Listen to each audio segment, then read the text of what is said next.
I now yield 5 minutes to the gentleman from Massachusetts, a classmate of mine, a distinguished member of the Ways and Means Committee, Mr. Neal. The gentleman from Massachusetts is recognized for 5 minutes. Thank you, Madam Speaker. Thank Mr. Engel as well.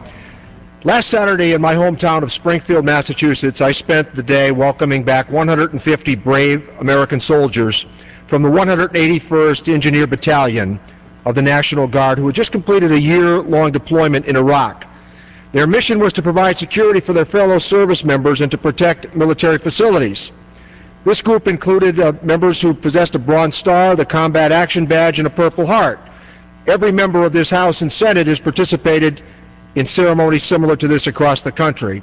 We might have our differences about the war, but we find common ground in our steadfast support for these soldiers, both in Iraq, on their way to Iraq, and around the world. And that's one of the reasons I intend to vote in favor of this bipartisan resolution today.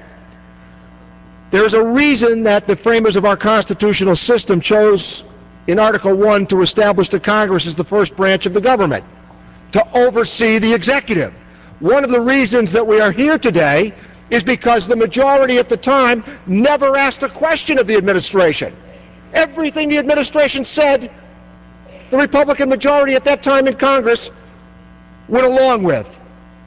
I am mindful of the thousands of soldiers who have died, more than 3,200. I am mindful of the 21,000 today who have been wounded. I am mindful of those who continue to serve our country bravely and honorably, and the burden of this war has fallen on these troops and their families. There has been very little sacrifice asked of the American people.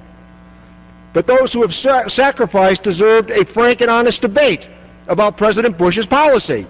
This is the debate we should have had 4 years ago. You cannot edit history.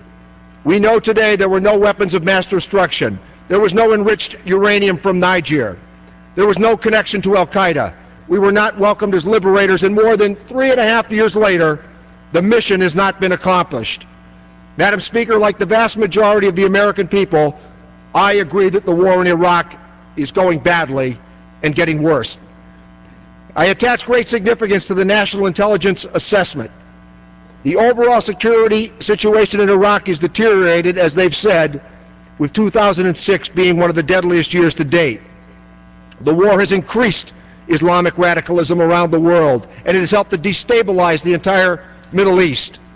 By any objective standard, Iraq has descended into something worse than a civil war, as noted by the Iraq Study Group. And our American troops are caught in the middle, and let's call it for what it is, a civil war. Yet President Bush, nearly 3 years after declaring an end to major combat operation in Iraq, is sending another 20,000 American troops into battle.